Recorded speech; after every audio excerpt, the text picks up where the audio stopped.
one thing I got from your talk was that the kind of free trade agenda that the Brexiters were talking about 5 years ago or so is basically running out of road. Would that be a fair summary? Yes, absolutely. Well, I don't think their version of free trade, they just weren't very, they didn't really know what free trade was anyway. So, I just think that was always going to run out of road, that free trade, because it was all very naive. It was as if it was some kind of weird 19th century version of modern life that doesn't really exist, where goods can ping around naturally if only it wasn't for the pesky tariffs. It's like, well, trade hasn't worked like that since the 19th century. It might not have done in the 19th century either, but that's outside my my range of expertise. So this idea that somehow mysteriously we were going to be free, well, then you discover that you leave the EU and suddenly we've got all these new trade barriers. So it happened, free trade Brexit style ran into reality, and hasn't done a very, and it turned out that that was problematic. So yes, it is evolving, it is changing. That's part of the point of the maturing of UK trade policy, is that we had to drop the sort of the rubbish, really. Well, I was just thinking that it gives one hope. The things that David said, it shows that the door, that there is a foot in the door to open it wider. So I think it gives us hope that things will get better given time. Well, barring great stupidity, but unfortunately that's not to be ruled out. Not been ruled out, but things have. No. I think things have improved, and so that's good. But it's just, I think the point I was also trying to say is, yes, it's improved, but it's improved to a sort of level that we should have a right to expect anyway. So let's not be celebrating too much for the fact that we've reached sanity. But at one time, it wasn't even one couldn't even imagine we would reach sanity. Indeed. But I just ask, do you think it will become very noticeable, the difference between Northern Ireland and what they're able to do and what they're able to attract in the way of inward investment, that sort of thing? Do you think that will become noticeable against what happens with the rest of the UK?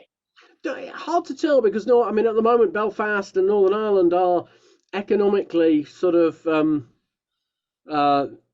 at the low end even for the UK, and compared to Ireland, the country, obviously Ireland, the country, is doing very well, so there may well be some opportunities there. I think if substantial new inward investment comes into Northern Ireland for new productive capacity there, then yes, I think that will be noticeable. That hasn't quite happened yet, no. But I think it could happen.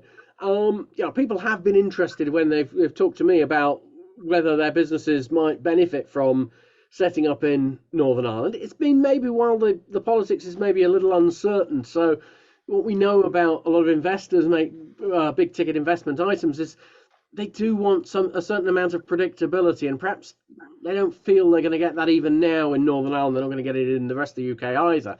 And I think that's something that still needs some work, even in Northern Ireland, and the rest of the UK as well. But certainly it could happen. But then again, the UK has gradually over the years become less wealthy than Ireland or Belgium, and nobody much mentions it. So I'm always amazed at how little people notice about our comparisons to other places. So I wouldn't hold that as your great hope. Yeah, I was also interested that you mentioned soft power, and especially the BBC, as important to Britain's re-establishing itself economically. I was wondering if you could talk a bit more about that. Well, it's soft power. I actually think it's hard power as well, in the sense of economics. If one looks at where the UK, for example, at the moment there is one sector that's thriving economically at the moment, which is the filmmaking sector. All our film studios are full. People love to come to the UK. We still have this soft power. We still have the BBC. We're still held to a higher level than many other countries. In terms of more is expected from us. I was in Italy when the state funeral happened, and what a ceremony that was, and how impressed the Italians seem to be with that, but also that other countries knew. I think I was reading the other day, nobody has actually ever calculated how many people watched that. But the UK has this tremendous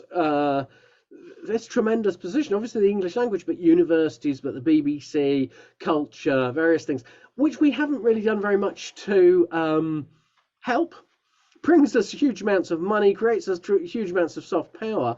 What do you do about it? I mean, just simple things like for EU leaders, the UK leaving the Erasmus scheme was a real blow, not particularly because what it meant to the UK economy or whatever, but because many of them had used it themselves, had been on the scheme.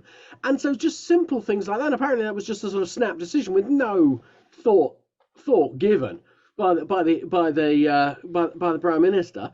So just reverse it. You've at a stroke, you've just done something about soft power. You've also, by the way, made a bit of an impact.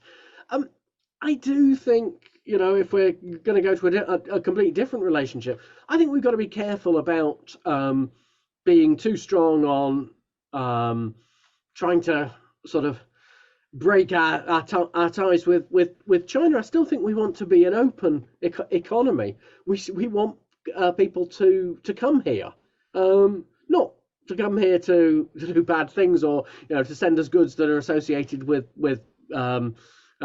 prison camps or whatever, but to come here because we think we culturally that's our point of confidence, is people should come here, people should learn about the BBC, about UK culture, because we think that that's something we have to offer.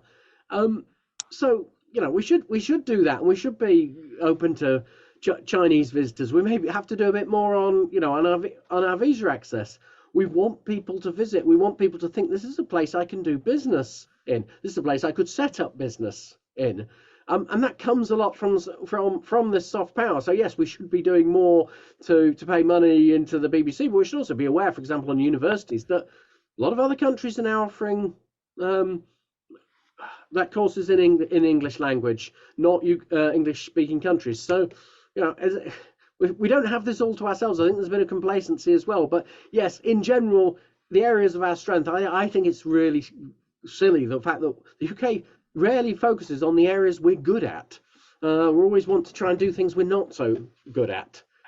Actually, we've got a huge amount. We could do a lot more. You did briefly mention the retained EU law bill. You seemed fairly confident it wasn't going to go anywhere, and I'd like you to explain why you're confident, because I find it truly frightening. Well, because confidence is probably overdoing it. I'm relatively optimistic that it's such an appalling piece of legislation. The House of Lords is going to savage it, not just from the usual suspects. Business is universally saying that this is a terrible legislation. Stakeholder groups, including those well connected to the Conservative Party, plenty of very respectable sort of environmental groups, are savaging it.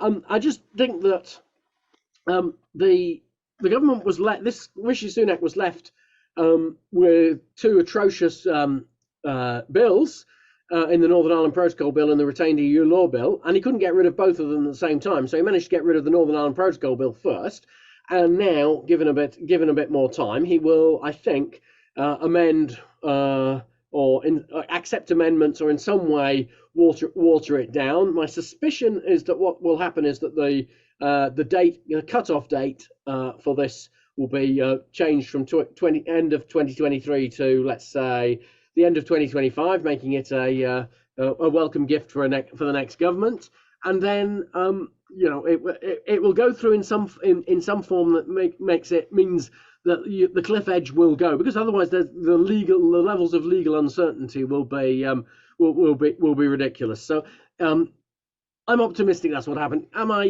fully confident? Do I think that's for certain what will happen? Obviously not. But I think that a lot of people were pessimistic about the protocol bill as well. That's gone now in the shape of a bigger thing.